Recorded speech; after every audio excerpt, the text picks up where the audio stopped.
রাজ্যে পুরোদমে এসআইআর শুরুর ঠিক আগে এসআইআর নিয়ে নির্বাচন কমিশন ও বিজেপির বিরুদ্ধে গর্জে উঠলেন তৃণমূল কংগ্রেসের সর্বভারতীয় সাধারণ সম্পাদক অভিষেক বন্দ্যোপাধ্যায়। সাংবাদিক বৈঠকে বিজেপির বিরুদ্ধে হুঙ্কার তুললেন নোটবন্দি থেকে ভোটবন্দি পর্যন্ত। বিজেপিকে সোজা কথায় অভিষেক তাঁর ছুড়ে দেওয়া চ্যালেঞ্জের কথা মনে করিয়ে দেন। চ্যালেঞ্জ অ্যাকসেপ্ট করতে কোথায় ভয়, প্রশ্ন অভিষেক বন্দ্যোপাধ্যায়। নোটবন্দি করে মানুষ এদের ৩০৩ থেকে ২৪০-এ নেমেছে, আর এবার ভোটবন্দি করতে চেয়েছে মানুষের ২৪০ থেকে ১০০-তে নেওয়া হবে। আর আমি তো চ্যালেঞ্জ করেছিলাম, এসআইআর এর কথা ঘোষণা করেছিল, পরের দিন সাংবাদিক বৈঠক করে বলেছিলাম যে বিজেপি আমার চ্যালেঞ্জ অ্যাকসেপ্ট করুক। আজকে ৫ দিন হয়ে গেল, তো ১২০ ঘন্টা পার, বিজেপি অ্যাকসেপ্ট করছে না কেন? তাই যদি হয় তাহলে আমার চ্যালেঞ্জ অ্যাকসেপ্ট করুক যে এসআইআর হওয়ার পরেও তৃণমূলের ভোটের শতাংশ বাড়বে আর আসনের সংখ্যা বাড়বে। আর যদি না বাড়ে আপনারা যা শাস্তি দেবেন আমি মাথা পেতে নেব। যদি বাড়ে, আবারও তিনি মনে করিয়ে দিতে চান বিজেপি বাংলা বিরোধী।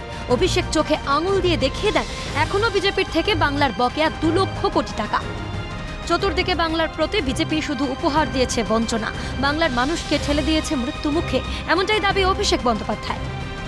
যেভাবে ধারাবাহিকভাবে ২০২১ সালে গোহারা হারার পর বাংলার চিফ সেক্রেটারিকে দিল্লিতে ডাকা থেকে শুরু করে গরিব মানুষের ১০০ দিনের টাকা বন্ধ করে দেওয়া, মানুষের বাড়ির টাকা বন্ধ করে দেওয়া, রাস্তার টাকা বন্ধ করে দেওয়া, আবাসের টাকা বন্ধ করে দেওয়া, জল জীবন মিশনের টাকা বন্ধ করে দেওয়া, সর্বশিক্ষা মিশনের টাকা বন্ধ করে দেওয়া, আজকের দিনে দাঁড়িয়ে বাংলার বকেয়া পাওনা ২ লক্ষ কোটি টাকা মানুষকে মৃত্যু মুখে ঠেলে দেওয়া হচ্ছে। এই কারণেই আমরা এদেরকে বাংলা বিরোধী বলি, এই কারণেই আমরা এদেরকে জমিদার বলি। ২৬-এর নির্বাচনের প্রাক্কালে তিনি যেমন রাজনৈতিকভাবে বিরোধী শিবিরকে যে কোনো কথায় আক্রমণ শোনাবেন, ঠিক তেমনই অভিষেক বলেননি তার জনপ্রতিনিধিত্বের দায়িত্ব। তাই বিরোধীকে আক্রমণের সঙ্গেই আপামর জনতার পাশে থাকার বার্তা অভিষেক বন্দ্যোপাধ্যায়ের গলায়। কেউ ভয় পাবেন না, বিজেপির ছড়ানো আতঙ্কে পা দেবেন না, সাধারণকে বার্তা অভিষেক বন্দ্যোপাধ্যায়। ভয় পাবেন না, কেউ আতঙ্কে থাকবেন না। আমাদের কর্মীরা রাস্তায় নেমেছে, আগামীকাল থেকে বিএলএ-টুরা বাড়ি বাড়ি যাবে, ক্যাম্প তৈরি করা হচ্ছে এবং প্রত্যেকটা বিধানসভায় সুনির্দিষ্ট ওয়ার্ড রুমের ব্যবস্থা থাকবে। এমপিরা দায়িত্বে থাকবে এবং এমএলএরা দায়িত্বে থাকবে। সুতরাং এদের ভয়ে বা আতঙ্ক। সঙ্গে সঙ্গে ফের হুঁশিয়ারি দিল্লিকে, হুড়োতাড়ায় এসআইআরে যদি একজনও বৈধ ভোটারের নাম বাদ যায় সেই লড়াই দিল্লিতে পৌঁছবে, হুঙ্কার উঠল সাংসদের গলায়।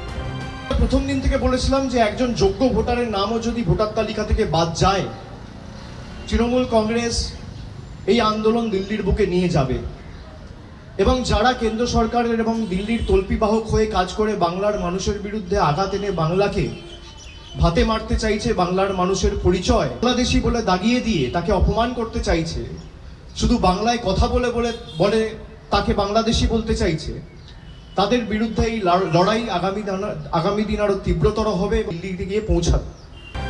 সাংবাদিক বৈঠকে বারবার অভিষেক বন্দ্যোপাধ্যায় মনে করিয়ে দিয়েছেন শাসক কখনোই নিয়মের বাইরে নয়। বিএলওদের গ্রেফতার করার বিরুদ্ধে নির্বাচন কমিশনকে চিঠি দিয়েছে তৃণমূল, কিন্তু তৃণমূলের অভিযোগকে কেন গুরুত্ব দিচ্ছে না নির্বাচন কমিশন, তাই যেন মাথায় ঢুকছে না অভিষেক বন্দ্যোপাধ্যায়।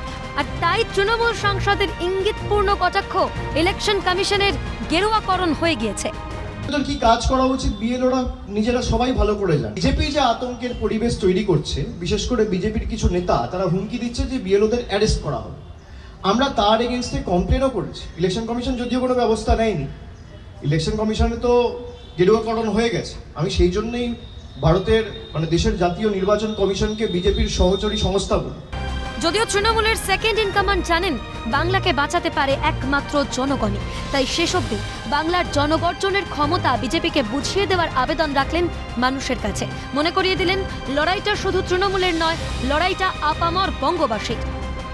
বাংলার সমষ্টিগতভাবে লড়াই করে বাংলার জনগর্জনের ক্ষমতা কি সেটা আগামী নির্বাচনে বিজেপিকে বোঝাতে হবে।